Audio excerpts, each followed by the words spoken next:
With news coming out every single day about studio closures and layoffs, I don't need to be the one to tell you that things are a little bit rough in the games industry right now. But my goal today is to help you break through that noise and finally land that interview. So I'd like to introduce you to my guest this week, Patryk Suchy, a man with a really unique perspective as he actually sits on both sides of the hiring table. Now, on one side, he's the lead recruiter for 8-Bit and has personally interviewed and hired hundreds of game devs for studios all around the globe. And on the other side, he is a career consultant who has coached countless game devs into landing jobs with their dream studios. And in today's episode, Patryk is going to be pulling back the curtain on all of this.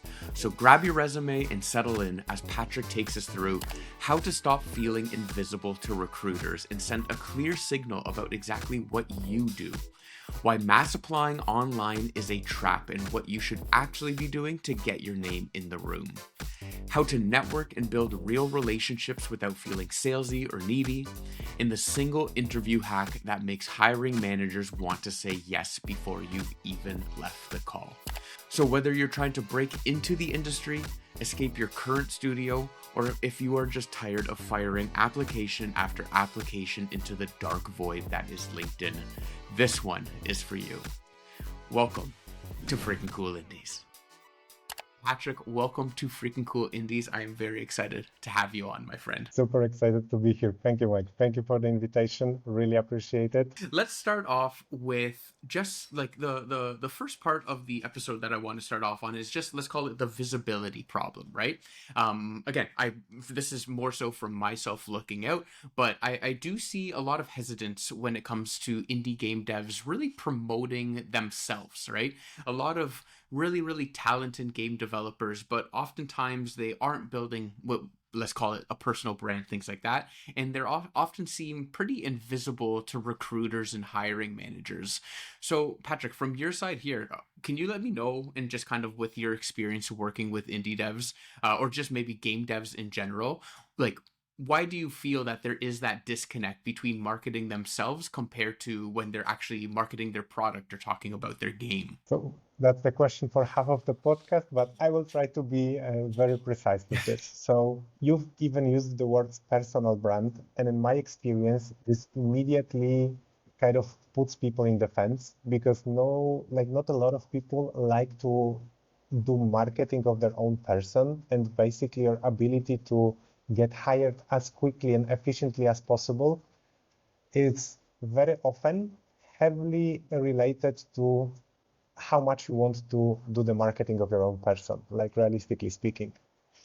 But the point is, you don't even have to say it about this from this personal brand perspective, because it's all about the signal you send to the world about yourself. So we can ditch the personal branding from this side and Sure. just focus on that. And the problem is that a lot of people, they do not curate, they do not take enough care about the signal that they are broadcasting to the world. And it kind of becomes a little bit of a kind of Frankenstein monster, if I might say that. So there is a little bit of info here, some project here, like they are in the credits there, like LinkedIn looks like that, but it's not really consistent.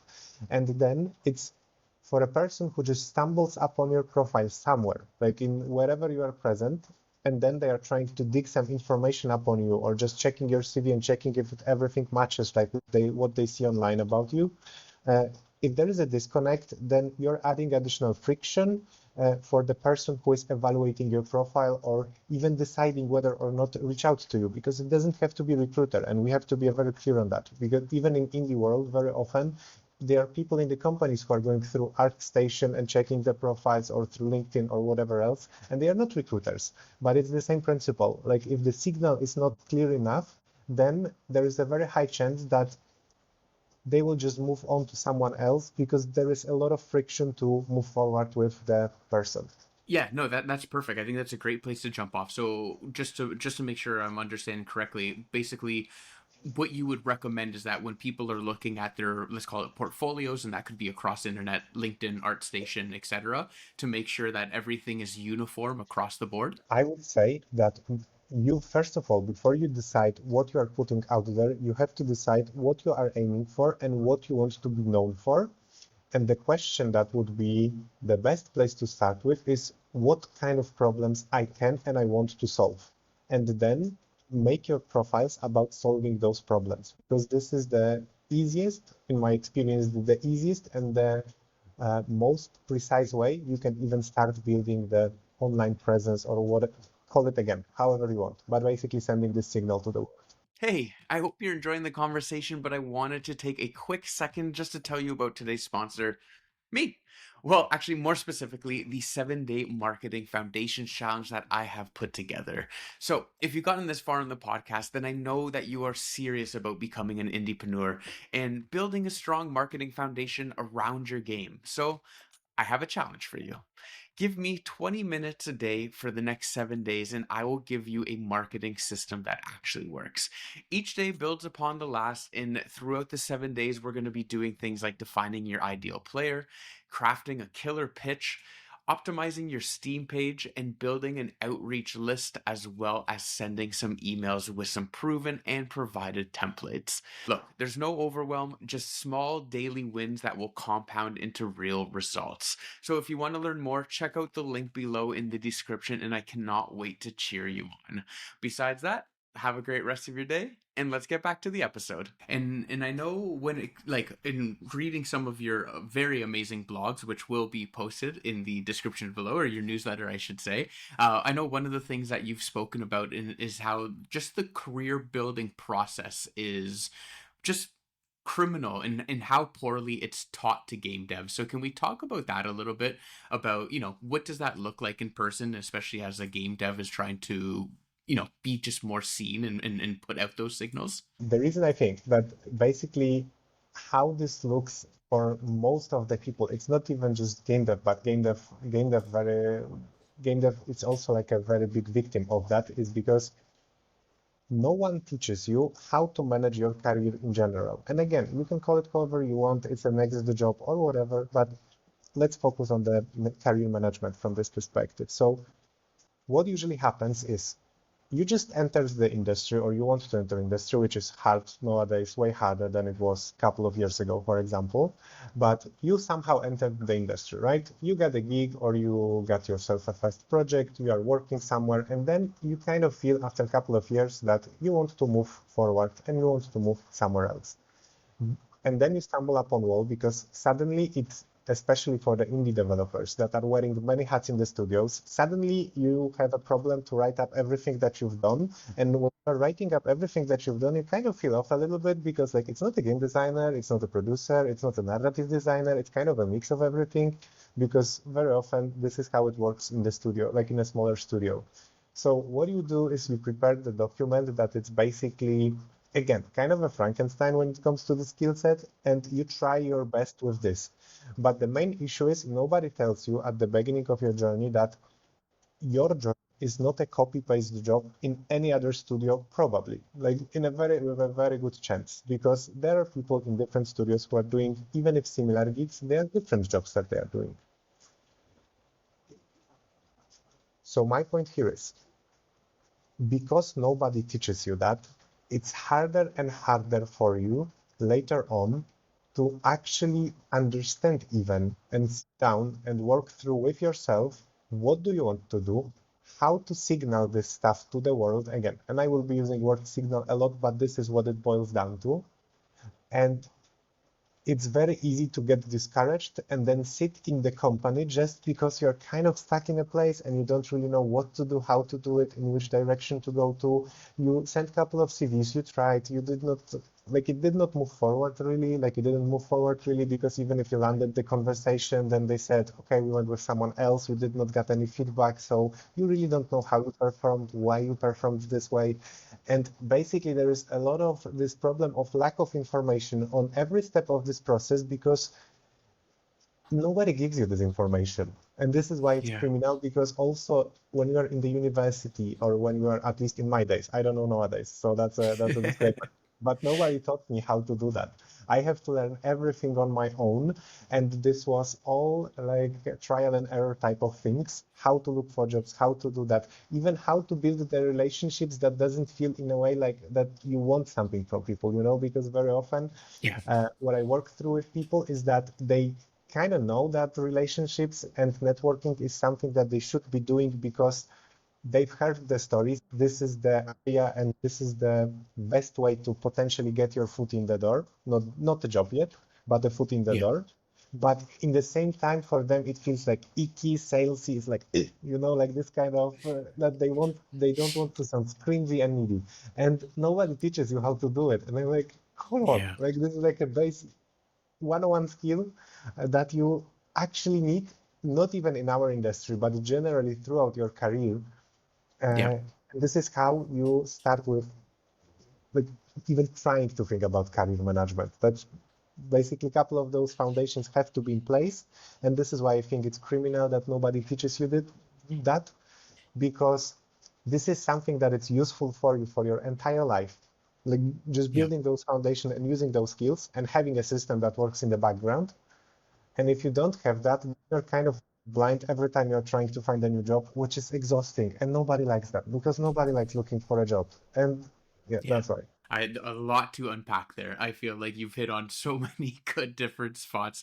So let me start quickly at the back just to make sure, or the first one here, just to make sure again, like that we're aligned. And I also have a couple thoughts that I would love to share with you. But when you're talking about, okay, again, and game dev, especially indie devs, right? They're wearing so many different hats. And just to make sure I understand, is the recommendation from your side is, as you're going through those careers, as you're doing different things, like again, keep track about some of the projects, some of the experiences, some of the wins that you've done within each of those elements. And number one, to help you be able to speak to those stories and speak to those wins when you do have an interview.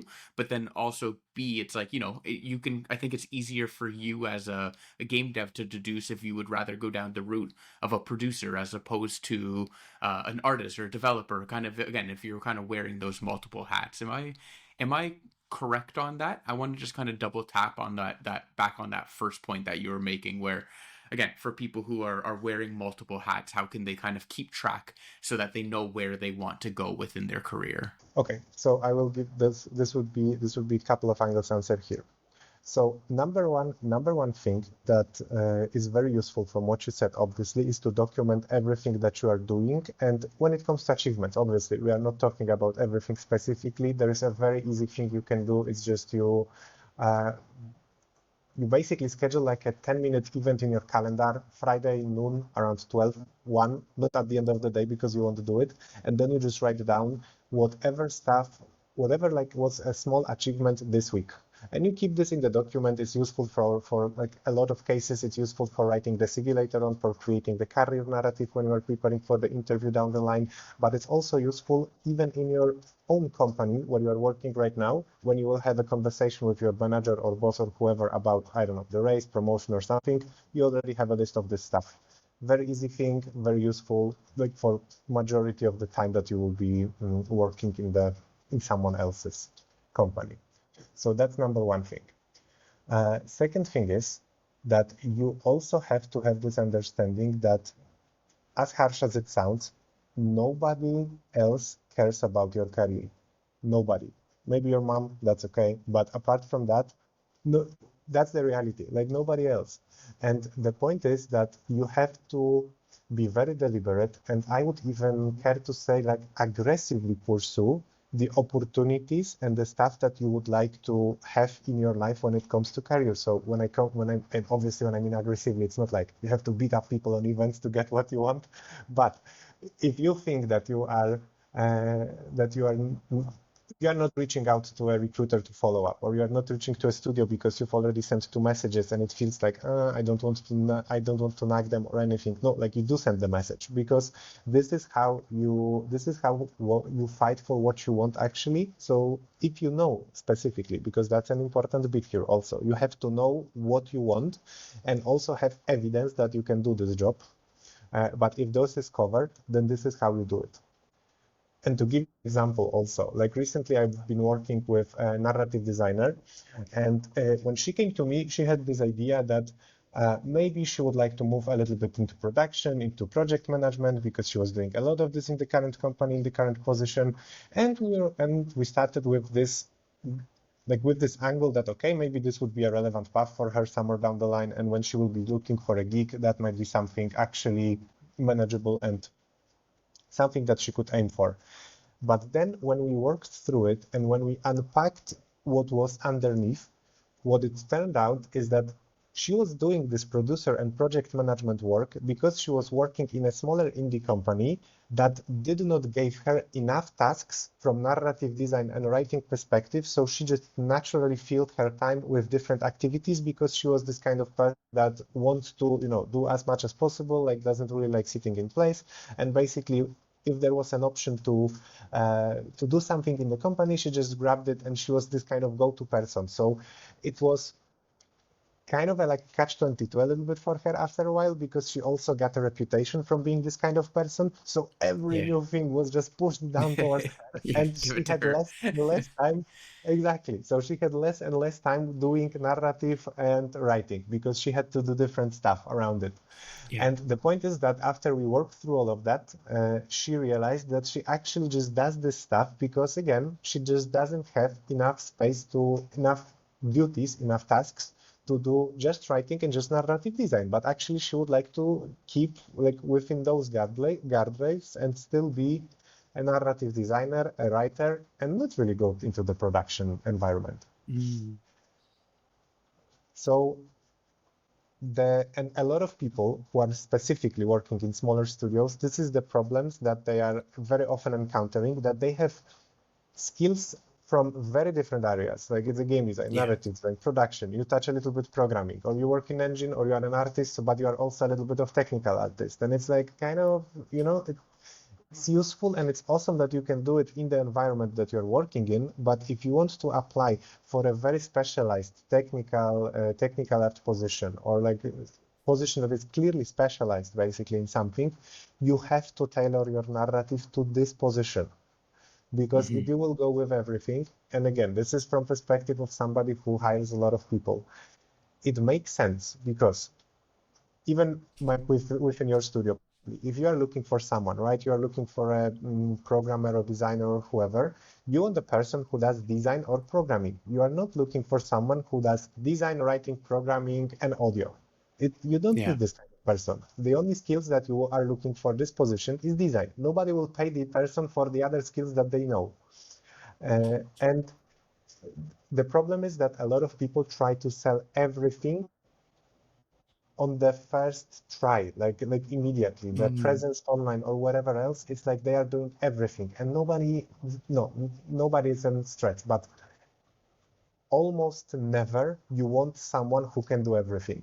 You want yeah. people who can do very specific tasks and solve very specific problems that you have, and those problems very often are not connected, like in this particular company, like the problems that you are able to solve. I hear what you're trying to say, but what I don't know is for someone who is working in a smaller studio where they are wearing many hats and maybe they don't have the ability to just focus on that one specialized path that they do want to move into, how do you typically work with them or kind of get them more experience if the studio just needs them to be doing everything? Just because you are wearing many hats doesn't mean that those hat fits.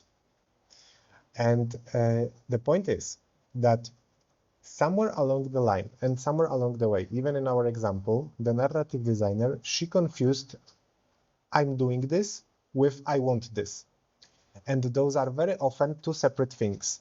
And just because you are doing part of the duties because somebody gave them to you, doesn't mean that this is you can even like them a little bit or don't mind doing them, but technically you would like to focus on other stuff that makes you more energized, brings the best of you in those specific tasks.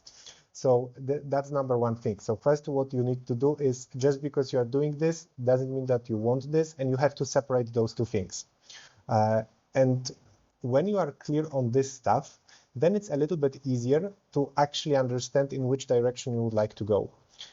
And what you do from the perspective of just being in the job search process is that if you know, again, that you would like to be, for example, narrative designer, let's stick with this example, or a writer, but you also have a lot of producer production like experience, this is still a useful experience. But the problem is that if you write at the top of your CV that you're narrative designer slash producer slash writer slash whatever else, that immediately dilutes the entire information, because it's like, first of all, it already creates doubt about how much of all of those stuff you've actually done. Because if they were equal, then you've been 25% narrative designer, 25% producer, 25% someone else, which like not ideal if you are looking for 100% narrative designer here. So all of this experience and stuff that you've mentioned is still relevant, but the problem is that you have to position it as something that is also relevant to the job that you're applying for. And this is where a lot of people get this stuff wrong, because they just go with, I've done this, I've done this, I've done this, I've done this, I've done this. So basically what a lot of people are doing when they are applying is that they are reversing the job description. And everybody hates how the job descriptions are written, because they are just, list of requirements and everybody complains about it. But we do it the same, like we do exactly the same for the other side. Like we just we just have a list of stuff that we were doing and hope that somebody will understand that this is a fit, which is entirely, how to write it is entirely different point, but to keep this in track. So if you want to go, for example, for a certain position and you've been doing only 50% of the duties within the studio, that's okay. But you still highlight just this one position, and everything that was in the other 50% will be somehow included in the signal that you are broadcasting to the world, but it still has to work for this position, because if it's not useful, then it's noise. It doesn't make sense to put it, and as much as it pains, it just sometimes doesn't. And it's better to cut the stuff so you have a clearer signal out there, instead of just putting everything that you've been doing. No, Patrick, that makes a ton of sense. And again, I'm glad that you're able to call out some of these things. I think for the listener, at least I hope for the listener, that it helps them take that step back and look at that CV where they have 4 different things all lined up across the top, and it's like, oh yeah, all right, let's pare this down and actually focus on the one area that I do want to move into. So that makes perfect sense there. And then for the next part, and that what I want to dive into that you kind of mentioned as well, and quickly just jump into, is the networking side of things, right? And again, I know we can kind of talk through about making your own luck, or just like, is luck even a thing, or is it just putting yourself into a position so that when the opportunity arises, you're the one that people are thinking about, right? But when you're working with a new client of yours, and you want to help them just improve with their networking skills, what are some of the easy, let's call it low hanging fruits, that someone can start to do within their day to just become better, or get the reps in, so that it just doesn't feel so salesy or icky, so that they can just get progressively better with their networking ability. Okay, so honestly, I love the subject, because there's a lot of things that person can do in this area without feeling this kind of salesy and icky.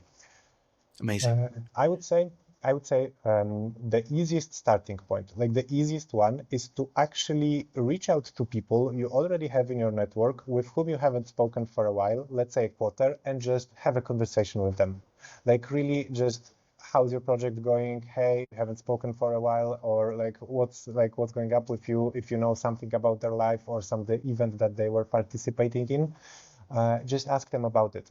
It all the key thing here is that whatever type of networking you are doing, it will always require and it will always benefit from you putting attention to people.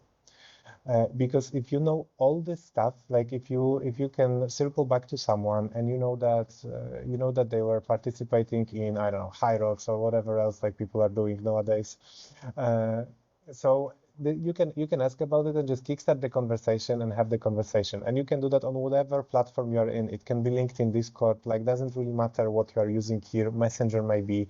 I keep tabs with, for myself, like I do this often just on the kind of a dinosaur style, but like on the phone or via WhatsApp, basically just send people messages about how they went, how they are. So that's the easiest way in, the easiest one that you can possibly do, because you can easily do it like immediately, basically. I love that. I know one thing that I do, and I'm not perfect with it, but when I'm out on a walk, what I typically try to do is I'll go through my phone, my WhatsApp, whatever it is, and just look for people who I haven't chatted with in 1, 2, 3 months, and I'll just send them a quick voice note. And voice notes have become like my best friend in the entire world because it's really easy to do. It doesn't take any time, and at the same time, for the person receiving it, it also just feels so much more special, right? Like you're hearing that other person's voice again, and it doesn't have to be anything crazy. It just quickly pop in, hey, Patrick, hope everything's been well, man. Like, exactly, how's High Rocks training been going, blah blah blah. So voice notes have become my like absolute best friend, and then especially in the industry, as I'm meeting people and doing these things, not to say, oh, I have like a comprehensive FBI note on Patrick, but I know that you like A, B, and C and things like that. So when something happens in my world, or oh cool, there's a big boxing match on, and I know Patrick and I both like boxing, like just send a quick note. Hey, did you see the match last week? It was amazing. Hope you're doing well. Blah blah blah. It doesn't have to be anything crazy, but that's maybe just my 2 cents in the whole side of it, because I know, the at least speaking from my own thoughts and feelings with it, it can oftentimes feel that it's like, oh, I want to reach out to them, but like they don't care what I have to say. They don't want to hear from me. But then when I do send the message, the response is always positive, right? Oh, it's so great to hear from you, etc. Blah blah blah. And once again, it doesn't need to be an ongoing conversation that you guys are sending paragraphs and become best friends. But I think it is nice to just pop in and check in on people, because you also don't know what's going on their side. That's all your own self thought about what that the other person is thinking or doing, as opposed to just sending a quick note. So yeah, that's just kind of my thought on it all. It's awesome stuff. Like really, Mike, I like it a lot. I do something very similar also when I'm going for walks. I sometimes even call people or send them videos from the walk or whatever else, basically, but very similar to what you're doing. I think the key takeaway from what we are both saying here is that you have to pay attention to people, just one thing, that's one thing, but you also have to just be curious and like interested in people in general. And this is something that not everybody has, like it's a natural ability, but the good news is you can kind of cultivate this skill. It's not something that it's also just blocked if you don't do it naturally. So that's a good part about it. But yes, like that's the easiest way in, because everybody knows someone within this industry with whom they haven't been speaking for a while, and it's a small industry. So like for sure have friends from game jams, from university if you attended that, or whatever else that you haven't had chatted with. So that's the very good Yeah. point of starting. Yeah, and again, for the listeners, and especially for those the listeners out there, that this doesn't come second nature, right? It doesn't. It still feels weird. There still doesn't. It's not something that you're used to doing. I definitely recommend just jump on YouTube. There's so many great TED talks. There's a ton of amazing resources, books, everything out there. Whatever way you like to consume, there's amazing resources out there when it comes to networking, and just how to get more comfortable with it, or how to take the first few steps with getting more comfortable with it. Because once you start doing that and you see the positiveness that can come from building up your network, that it makes it all worth it, right? There's a reason why there's a saying that your net worth is your network, right? It's a saying for a reason, and I do really think that your network opens up a lot of opportunities. It does, and I will double down on that, because one of the things that I'm also teaching and saying that it doesn't really matter who you know, but it matters more who knows you.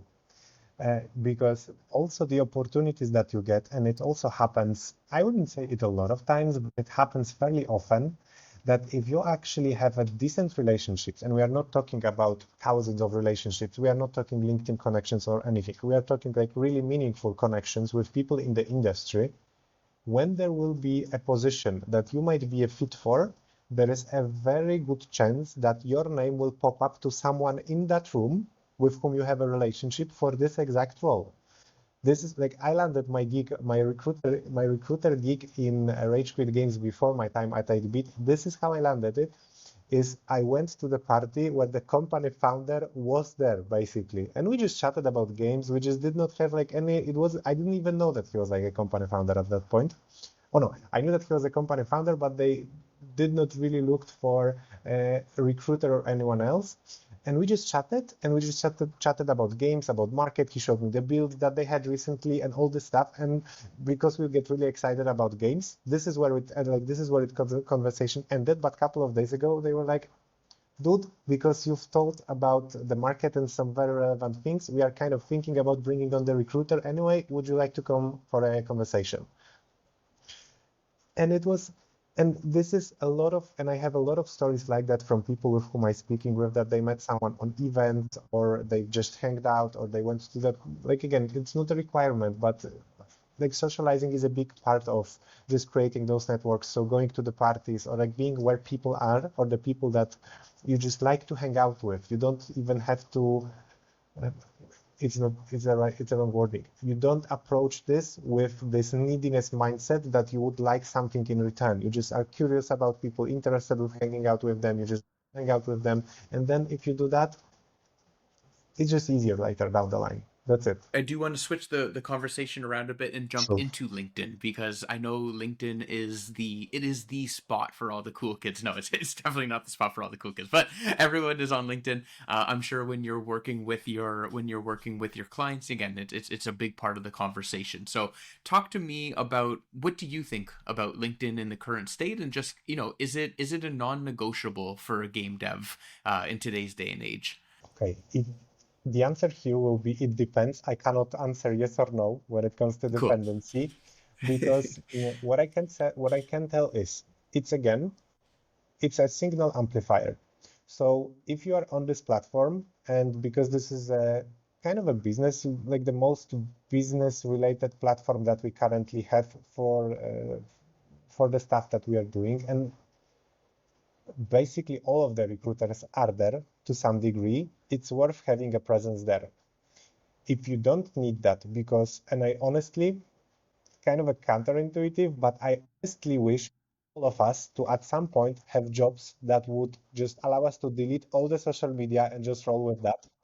But if that's not the case, you probably will benefit from being on LinkedIn in one way or the other.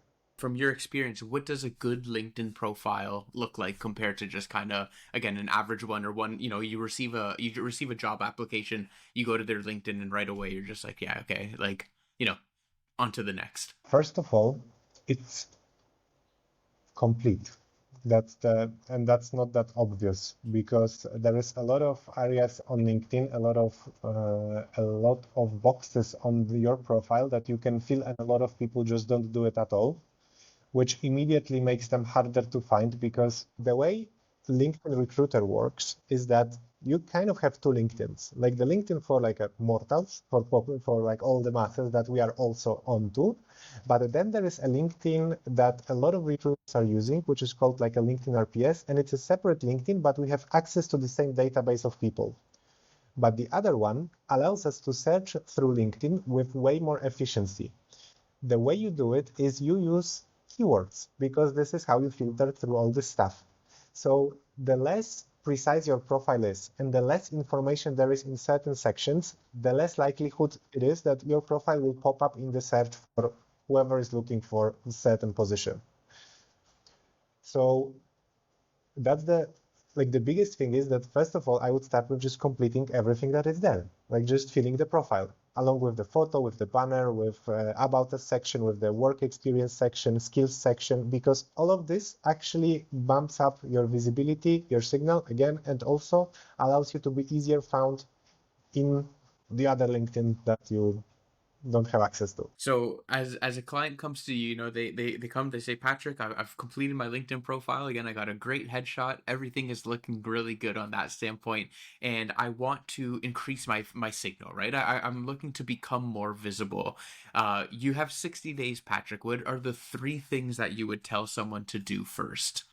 First thing I usually tell people is to stop applying online, because that doesn't, in most cases, it just makes zero sense for them. Applying online, especially on LinkedIn with easy apply button and just sending the applications, is something that 100% of your competitors are doing as well. 100%. It's the most crowded space that you can possibly get. It's kind of like in a way, it's kind of like a reverse spam. So we receive spam because there is this 0.000% of people who reply to that. So all of us receive that. And it's in reverse because you kind of hope that somebody will like read your spam letter like somewhere on the other hand. And I'm using this word spam loosely here because obviously it's not that your documents or like everything that you've put your work into is spam. But the point is that very often there is a very high volume of things and it's just not possible for a person on the other side to go through all this stuff.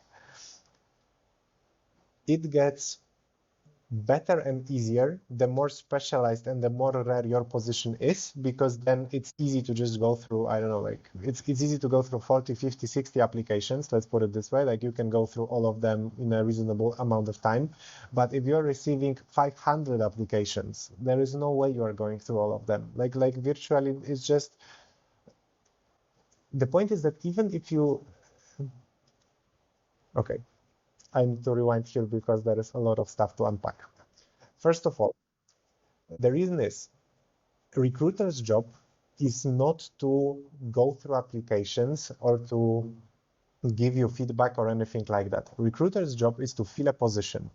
If they can build a solid pipeline with first 10 candidates that they've checked, then there is a very good chance they won't be checking the remaining 190 from 200 applications because they don't need to, and nobody is paying them for that. It's not their job to do it.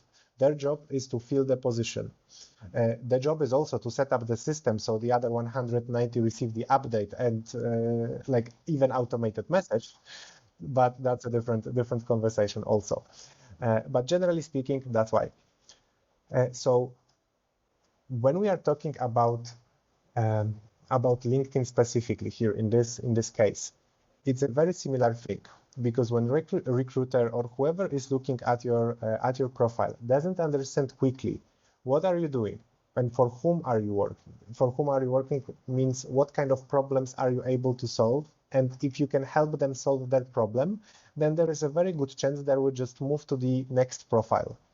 So when we are auditing the LinkedIn profile, it's a lot of times it's about the, again, signal, obviously, but being precise with the information that you are putting there. So very similar stuff to what we talked about the CV. So you don't put that you have narrative design producer, game designer, and all of that, because, okay, it might give you or land you a position in the search like a little bit higher, but because you are all of those things, it immediately creates doubt in the person's mind who is actually on the other side of things, how much of this stuff you actually done. And it's very similar rule with the CV here, similar stuff. So that's number one thing is to just like, again, stop applying to job boards. And first thing, because there is a lot of competition here, and we have very low amount of probability to actually get a hire, and it's just the burning energy. So the second thing, and this is important also, because the second thing, and this is the one that surprises people a lot of times, is to figure out what you actually want.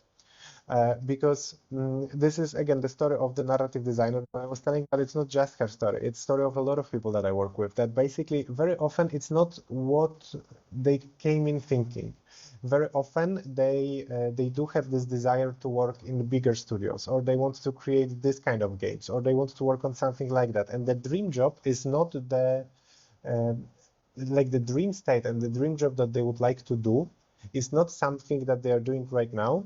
And sometimes it isn't even immediately connected to what they are doing. Like, you kind of have to build your connections along the way.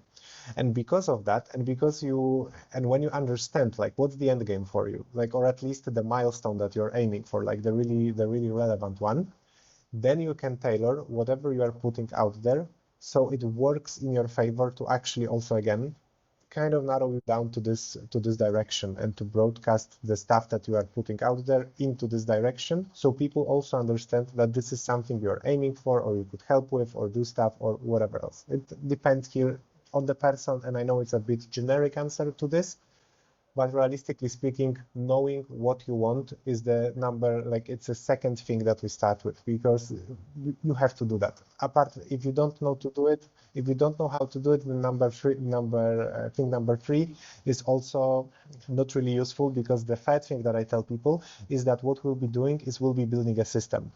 Because in my experience, most job seekers are, to put it diplomatically, are not strategic when it comes to looking for jobs. And what it means is very often people just react to job postings, have this motivational surges that they sit for like 7 hours on Saturday, they send applications, they hope that somebody will get to them because they sent 15 of them, then there is crickets and you don't hear any replies for them, not even thank you, but we went with someone else. They lose the motivation, and again, like for the 3 weeks, they're like, oh, I'm not really happy where I am, but still like job market sucks, which may or may not be true, depends on the position that you're in, because again, it's all relative. So you can't build the system, the proper system, if you don't know what are you aiming for. But when you know what you're aiming for and you stop just blindly applying and just put energy into building the proper system for the job search, which is not that hard, honestly. Like it's honestly not that hard. Just we are reluctant to do it because again, nobody taught us how to do it. And generally speaking, it's something that has longer return of investment. You have to wait a little bit before it actually bears fruit. And it's easier to just send an application and feels like you've done something, instead of prepare an Excel sheet where you will be putting list of studios, or do the research and actually find out the studios that you would be willing to work with, and identify the people that are the potential contacts you could somehow reach out to. Not even, you don't even have to think about how yet, but just identify those people. Even it's a boring work, like realistically speaking, it's just a boring work, and not a lot of people are willing to do it. And that's why system is there to keep you in track. Very interesting. So I definitely have some follow up questions, but even just before we get into that, it really honestly sounds like a lot of the conversations that I've had with game developers about finding a publisher, because it sounds like it's a very similar thing where a lot of people will go and just reach out and send their game to every single publisher under the sun, instead of actually going and looking at the research of, okay, this publisher builds or publishes very similar style games to mine. This is why it would fit well. This is why we'd be a great partnership, because oftentimes, like you said, that is the boring side of things, right? It's always easier, or maybe it just feels better to hit the check box of like, all right, I've sent it, as opposed to more of that deep strategy, or maybe the deep systems thinking. But alas, two kind of questions for you, and I think I would love to kind of tackle both. Number one is for your first point when you were talking about how you would just kind of skip the apply process, and I think actually both of these kind of intersect together. But so one part of it is like, just the quick apply, forget it. It's not what we're looking for here. How are you recommending people then to get their resume? Again, is it part of the system where you're going the route of connecting with people at the organization, starting to build that connection with them, starting to network out with them, grab a coffee with someone? Again, is it more so just going that route altogether, or how else are you thinking about people getting their resume across the desk and being one of those first, let's say, 10 people that, okay, cool, like we got 10 people in sight, like the remaining 190 people we're not even going to have to consider? How does one maybe get to that one of 10? So a couple of things to address here also.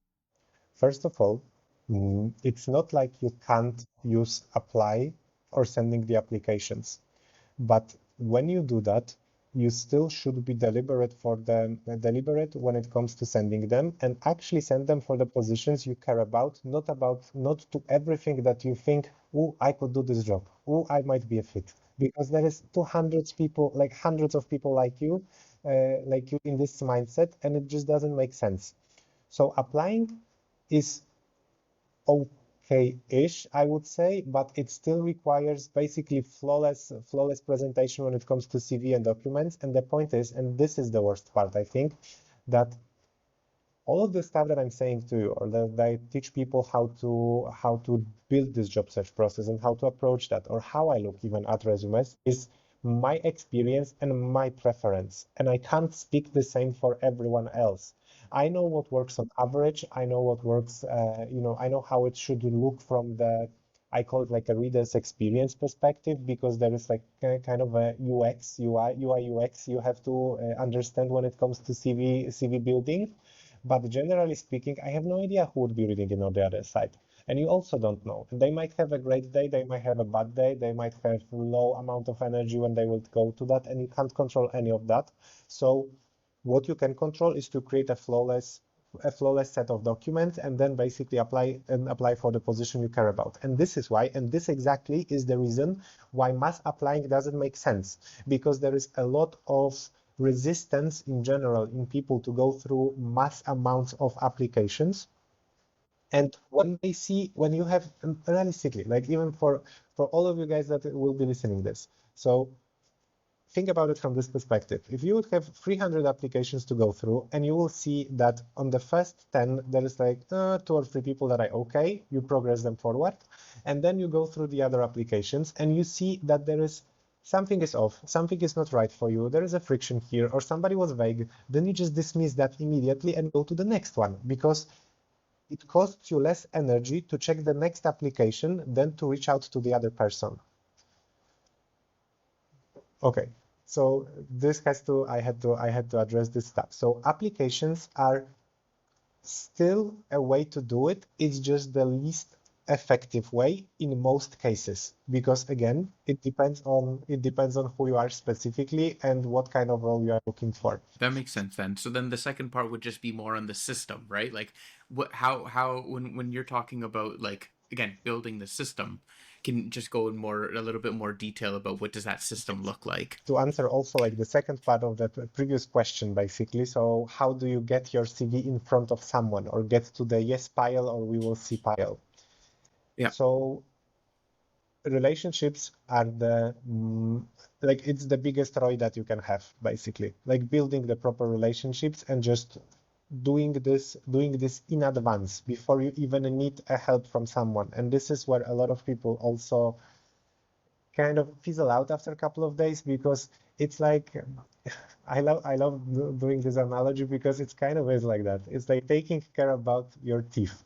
So you do it, couple of minutes per day, like twice per day or 3 times per day, doesn't really matter, and you forget about it. And this is how it should be with those kind of relationship, with building those relationships. So you send a message, maybe you grab a coffee from time to time, which is kind of an equivalent of going to do a checkup, like a yearly checkup or like 6 months checkup at the dentist. But basically, this is a very, very stuff that is very like that. Then, when there is actually a need from your side, it doesn't feel that bad to ask someone with whom you have a connection. It's not even asking them about specific position that they have in their company, but just saying, hey, I'm on the market. This is what I do. This is with whom I would like to work with. If you'd hear anything in your network, I would love the introduction. But again, like you have to be specific with what people can tell about you, because the other mistake that a lot of people are just like, hey, I'm looking for a job. Do you have something for me? And you're like, and you have to also be specific, because people are okay with recommending people they know, but they need to know what they can tell about you to the other person. They need to understand what you are doing. The easiest test is, if your mom doesn't understand what you are doing, that means it's too vague. You should be more, you should be more precise with the signal. And it's kind of like a joke, and it's kind of like a jokey way, but realistically, you know what I mean. Like you have to be precise with the signal you're putting out there. And the way you get in front of those piles is just building those relationships ahead of the time. You still can apply, of course, like it's a way, but you have to just be aware of the chances that you have through that. Um, And I feel like for people, mostly those are two ways that would be the most common and the most reliable. There are different tactics that you could potentially use, and you can just branch out of two of those. But realistically speaking, uh, building on top of your visibility and like positioning yourself as an expert, documenting your journey as like whatever else you are choosing, like it's adding more work. And in my experience, the most amount of time should be spent in building the relationships and having conversations, not creating content, not putting, not like tinkering with the CV, because once you have a good one, usually it's just a couple of minutes to change it for the specific job.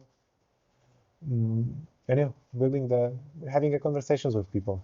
And I would love to tell you that there is a shortcut or some easier way, but realistically speaking, like, I also think this is why this is one of the most effective things, because we internally understand that the attention and trust and time is scarce and you can't outsource that to AI or any other thing. And people also appreciate it, like internally when somebody gives you those. And this is why like ROI on just having conversations and building relationships will be immensely better than on tinkering for the 100th time with your CV and doing like it keyword by keyword for some magical ATS in the background, which might or might not score you higher or lower, but you don't know that. Wholeheartedly agree, my friend. All right, Patrick. So, one part that I do want to dive into next is what happens once someone actually gets an interview, right? So, if you're working with a client and someone gets into an interview, again, maybe either if you want to go the route of the biggest mistakes that you see, or if you want to go the route of, again, just like the best tips that you would want to recommend for someone who is in, let's say, the first round of interviews, where it is like, you're still competing against a big pool. It's not just down to you and one other person, right? Like the first round is very, very important, because obviously you can't get to round 2, 3, 4 without the first round. So yeah, would love to hear a little bit more about your advice and your experience when it comes to interview tips and tricks. Awesome. Honestly, my favorite subject. So strap on, Let's because this go. will be Let's go, baby. this I'm will be ready. very interesting. Okay, so first of all, there are obviously like very universal principles, like do the research on the company, check with whom you're speaking, and be knowledgeable about your own CV and experience, so you actually know what you are talking about. Preparing the answers in advance usually doesn't work. Because people just forget it. But for some people, it might be useful to this is where we come also back to this achievement list that we mentioned at the beginning. So basically, if you do all this stuff, you have also an easy cheat sheet about the stuff that you can mention during the interview. You can prepare with the star card. Like there are tons of matrices that help you kind of structure this stuff in your brain, so you don't ramble and you go like to different areas that doesn't really matter when you're answering the question. So that's the universal part. But the important thing is also too, first of all, with whom you have the first interview. Are we talking about a recruiter in the company or HR person in general, or are we talking about hiring manager or somebody who's in the smaller studio like the founder, or immediately somebody who is just this kind of person? Because this alone will determine how you will approach those interviews. The reason for that is HR and like recruiter interviews, they are designed for being kind of a filter, and their process is more to eliminate people who are not a fit than progress forward with people who are. Obviously, we are still progressing forward, but basically the idea is to not send someone who is not a fit, because otherwise it would be waste of time of hiring manager or whoever else is down the line the process. So we are trying to do as much of filtering at this stage as possible. While when you have an interview directly with somebody who is already in technical position, like or your potential manager or a CEO of the company, and they have a lot of product knowledge, they understand what's the roadmap, they know what the bottlenecks are, the specific problems, they hopefully understand what kind of problems they want you to solve, because it's also debatable. It's not that obvious in a lot of conversations. But this is the work that we do with studios, actually, that we help them actually understand that, guys, you need to know this before you even advertise the position. And I know it doesn't work this way. Okay, I digress. Uh, what matters is you have to know with whom you are speaking, and because this will determine how you approach the interview.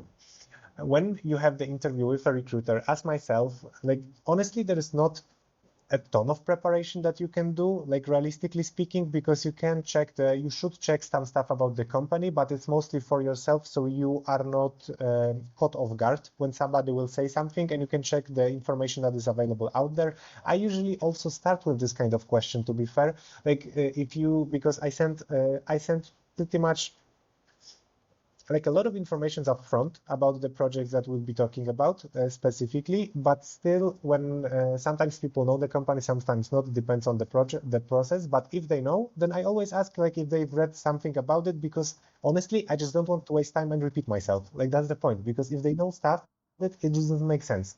So so this process is for elimination potential unfit candidates. So this is why you need to understand how to precisely communicate, how you are a fit for the role, and be prepared for those questions on a more high level than the very deep level, because chances are that on the first interview with a recruiter, nobody will ask you heavy technical questions or ask about stuff you have in your portfolio from the artist, like why you put this there or something. Like chances are people won't ask about it. They might bring this up, but it's mostly about checking if the person actually is a fit for the position from the what they claiming they experience that they have, checking if the logistics match. So, and this is very important also to understand your logistics. So what's the notice period? Like I can't tell you how many conversations I have when people are like, you know what? I don't know. And I'm like, Yeah. okay, that's fine, but Come please on. check,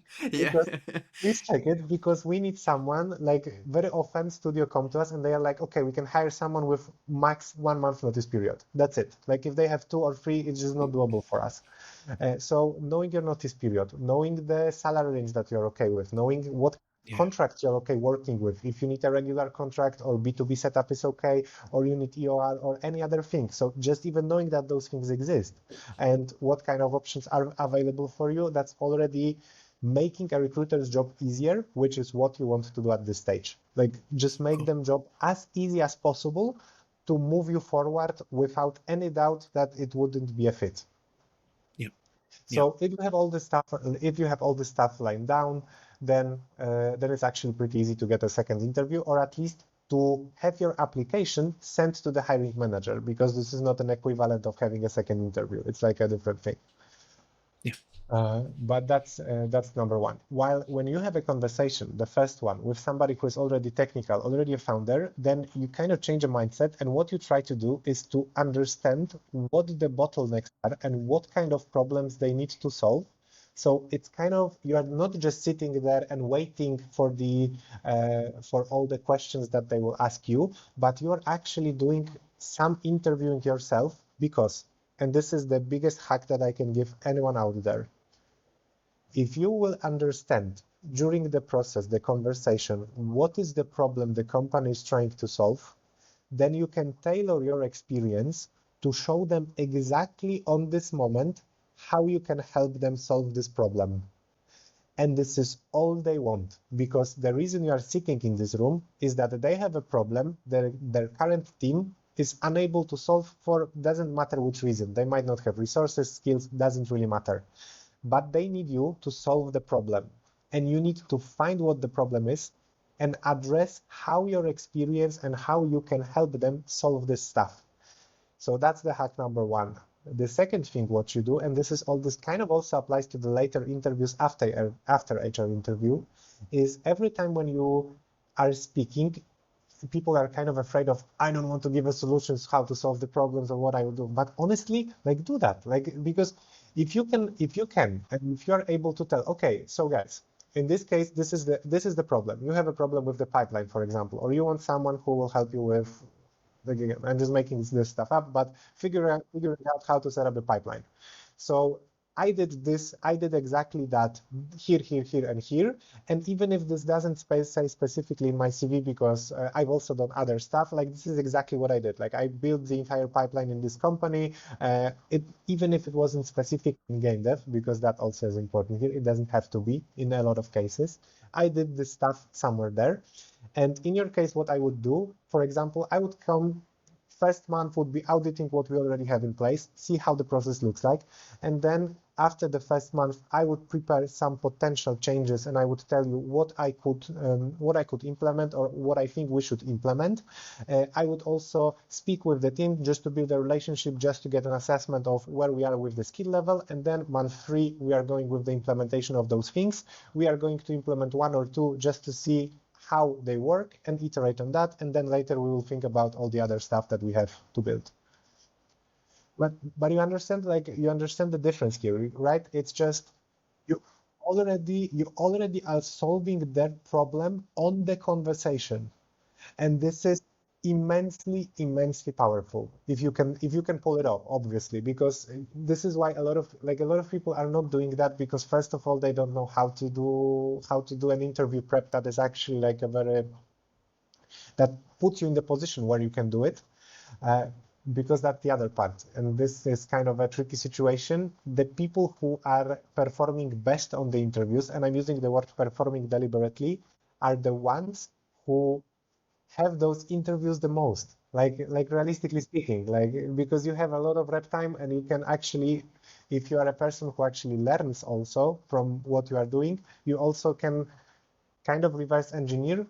I did not set something here. Oh, I could have done this better. Oh, probably this was not that great. Even if they didn't give you feedback, you kind of can go through your head with the assessment of what could be done a little bit better next time, but you need reps to do it.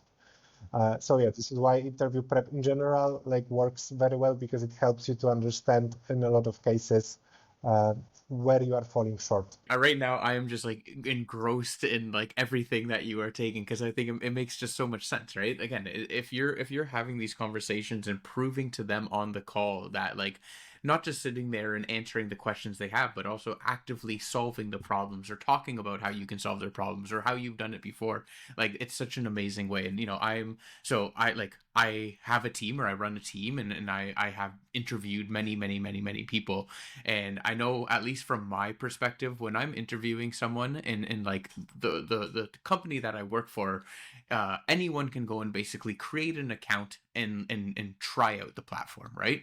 And for me, there is nothing more disheartening than when they don't go and do it, because I see that as a very much a bare minimum, right? Like if you're coming to me and talking about how badly you want to work at this company and how much you love this product and oh, it's so interesting, or this or that, whatever it all is, and then I'll go and like on my side I'll pull up like the users, and I'll search the name, I'll search the email, whatever it is, and nothing shows up, and you're just like, fuck, like man, like again, doing that research on the company and actually jumping in and actually trying out the product or the game, or again, whatever it kind of is so important. And that's just one thing, at least from my side, from a hiring perspective, that I've always found to be really important, at least for me. No, no, I do agree. It's something that I find also like a yellow flag when somebody does not do it, because nowadays it's just when company has a game out there, you don't even have to play it. You just go on YouTube and you Yeah, you know check the gameplay. Like it's like yeah, really like not a lot of friction to do this stuff, and it's a very similar way to when you are going into the interview and you see the person and you know that they haven't checked your CV before the conversation, because you can see them like going through it and and just checking it on the fly and just asking some random questions that they are not even prepared to. It sucks, right? Like it sucks from this perspective, just being interviewed this way. And it's kind of a similar way in the other way around. So if you just don't you do your due diligence and you don't check this most obvious things, it immediately signals that you aren't really interested. Like just that you're like a tire kicker here, which again, it's fine if you want to be, but just bear in mind that uh, yes, like there are kind of own the consequences of whatever you are doing. Do you have any questions that you always like to recommend for people to ask in the interview? And again, this is from the candidate perspective, because I'm also a big believer that an interview is not just for a company, but the interview is also for the candidate to also align to see if the company is the right fit for them. So it heavily depends on the stage, but I can tell you from this perspective. So there is obviously like you will find all the materials like ask these questions at the end of the interview, or Yeah. like whatever, like a lot of this Yep. stuff Yeah. Yeah. might be relevant, might be not, because again you have to remember that there is not one size fits all in these cases. It heavily depends on who you are, for what position you're interviewing, and with whom you are speaking. I would say this way. Good rule of thumb is if you have some deal breakers regarding the contract type, remote work, or whatever else, address that as soon as possible. Like ask those questions basically on the first interview, doesn't matter with whom it is, just to save yourself time or the time from the other side as well. Because if you don't match on the logistics, then chances are you either might hear about potential option for specific candidates if that would be okay. But sometimes you will just hear, no, we are not hiring on B2B. We are only hiring on the full-time employment contracts. That's it. Like we don't have contractors because whatever reason. So thank you. Okay. That you can just part ways without wasting time for the additional process. So this kind of questions, again, it requires you to understand and know your logistics also. So those deal breakers is something you can clearly ask, not a problem. When we are talking about some kind of questions that potentially help you move your application forward, so one variation that I kind of like you can ask, but again, like it can't be something that you just memorized, because it always feels weird when you memorize the question and you ask it, and person on the other side can feel that. But there is a variation of a question like, okay, thank you for the conversation. Do you need anything else from my side, or do you want to know anything else about me to be confident to move this application forward? Or something is not clear. This kind of variation of a question, just to make sure that they have everything they need, because again, nugget of insight, very often, and it's not even just the recruiters, but we in general, we are uncomfortable with a little bit of friction on the calls as people.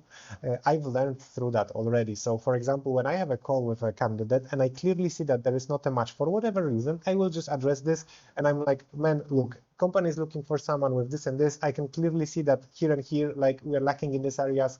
We've worked with them long enough that I know and understand that this is just not going to make it at this point. So more than happy to stay in touch for the future, but we won't be moving forward on this one. Very clear information on the call, so I'm not, giving any hopes high or anything like that. But a lot of people will tell you that, okay, we'll see, I will get back to you, because they just don't want to head on the call.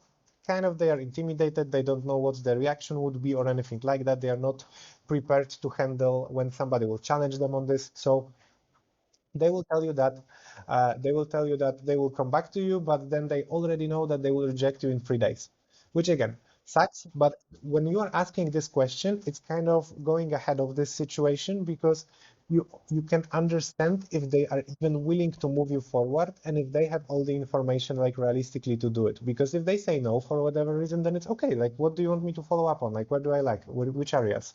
Or what's the situation right now? Do you even consider moving my application forward? And if no, just let me know why. And it's okay. But it also requires you to be this kind of person that doesn't take rejection personally. And I know that sometimes it can be hard. Um, so yeah. So that would be the question that I can tell. And the other pro tip here is that attention and listening will get you a long way. And what I mean by this is the best kind of question you can possibly ask after like the initial even HR interview is question related to the stuff that you already had on the conversation, like some kind of rewind to whatever you are actually interested in regarding what you already discussed during the conversation, because that shows that you are first of all listening, but you are also like interested enough to have follow-up questions regarding the stuff that you actually just discussed. And it also gives you the most amount of relevant information, because you just discussed some stuff that you are interested in. So again, Awesome. Yeah, no, perfect. Like, again, really perfect example. Even behind the scenes for our listeners here, I feel like this whole conversation, compared to the initial outline to like where we've ended up, two totally separate things. But I think a big part of it was like I like to have an outline more so to like help guide the conversation. But when the conversation just naturally starts taking course, it's like you want to keep pulling those threads and kind of digging deeper and deeper. And honestly, I'm really happy that I did, because I feel like this whole part of the conversation has been freaking awesome. So I'm a big fan. Okay, last part that I want to dig in from the interview perspective, because again, I think this is all great, but it is follow-ups. right? How would you recommend, either are you sending a follow-up email right away? Are you waiting a couple days? If you don't hear anything back, how are you kind of, again, keeping in touch and following up so that it's the fine line of, being still in their inbox and reminding them about how great you are and that you are a good candidate for this role, as well as the other side of that fine line of like, this person is like way too annoying, and like, you know what, again, like we're not going to hire them because they're sending me an email every single day when they know that there's all these things happening internally. Rule of thumb is do follow-ups, don't do them every day. Uh, because this also, what you mentioned right now is very important. So this being on top of the inbox and kind of being fresh in their mind is something that from the like our brain perspective makes a lot of sense, because then you are kind of on the top of the head of the person who's running the process. If you constantly are somewhere in their in the proximity, somewhere around. So that's one thing. But there is also the stuff that what we've talked about at the beginning, as I mentioned, that you have to, like, nobody cares about your career, like really they don't, and you have to aggressively pursue the opportunities that you care about. So following up kind of falls into this category, and really just go for it. Just do it in a way that it's not aggressive, passive aggressive, demanding, or in any other like repulsive, like, kind of way. Because sometimes, and it doesn't happen often, but sometimes it happens that people just kind of expect that you push, like you move forward with them for whatever reason, because sometimes it happens. But to be fair, first of all, even though there is a lot of information saying about guys do the follow-ups, I can tell fraction of people are actually doing it. And I mean fraction. And we are not even talking about, it's not even double digits when it comes to percentages in my experience, like really fraction of people. So this is a very easy, very, very easy way to actually like put another signal about yourself into someone's head. And if you do it in a normal way, like normal, I mean, hey, thank you for the conversation. It was pleasure speaking with you. I don't know. I especially loved when we talked about this, and this. I really feel like I could be an asset for your team. I would love the answer regardless. Thanks. That's it. You know what I mean? It's just like it's easy. Like you don't need to be pushy. You don't need to be needy or anything like that. It's just like a basic human decency also from the other side to give you this feedback information. So asking for that you just would love to have this information regardless of the answer would be great. And you are still staying in touch with the person somewhere down the line. That's it, like honestly. And you can do it like a couple of hours after the interview, once you get back home after work. Like basically there is no like a strict rule when you can do it. Just don't do it like weeks after, obviously. But if you do it like in the same day, but a couple of hours later, next day, or day after tomorrow, also okay.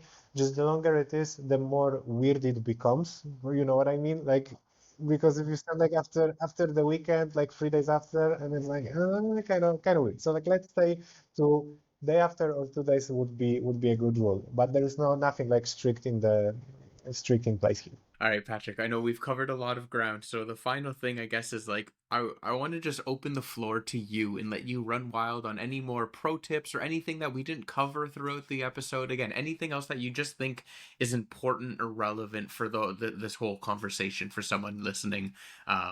Yeah, I know you have a very deep well of knowledge, and I'm sure that there's lots that you can go through. But let me know if there's anything else from your side.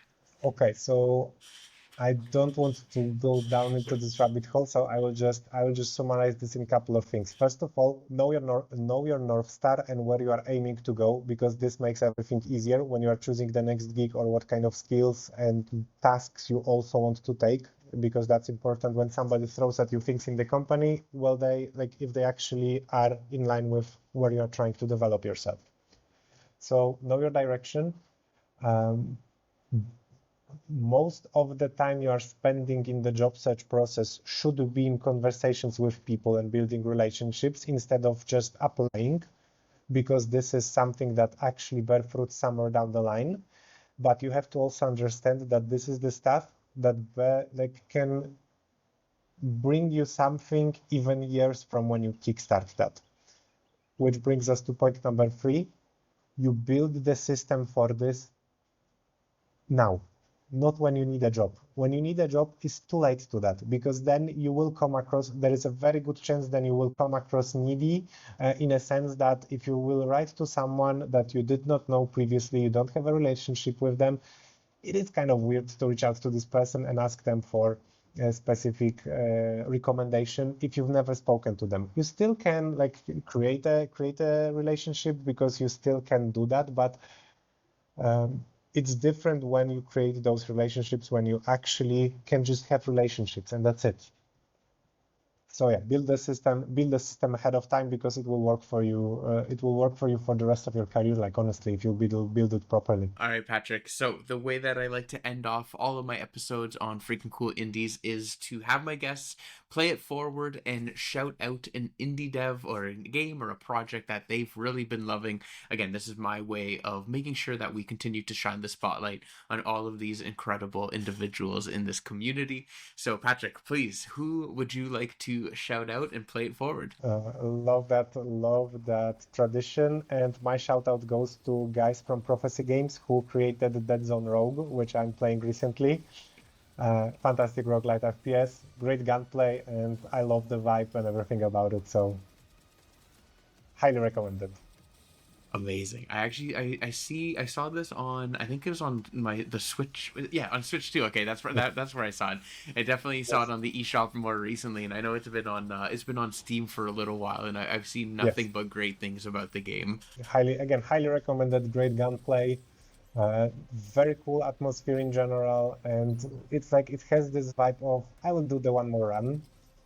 So very cool roguelite element as well. So yeah, recommended if somebody Amazing. is itching for this type of game. And Patrick, lastly, where can the people find you? Again, I'm sure there's a lot of people out there who are like, "Hey, I got to get connected with this guy because he is an absolute genius." So, where would you recommend people follow you? Again, if they want to get connected, where's the best place for that? Realistically, the best place would be LinkedIn and my newsletter, because it's newsletter is something that I just do weekly, and I post all the stuff that we talked about. It's basically there in different bits and pieces, obviously, but there is more of this there.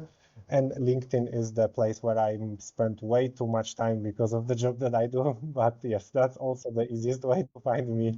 Amazing. And to our listeners, I know Patrick just mentioned it, but I cannot recommend his newsletter enough. It is phenomenal. He starts off every single post with "Hey little pineapple," and it makes me laugh every single freaking time.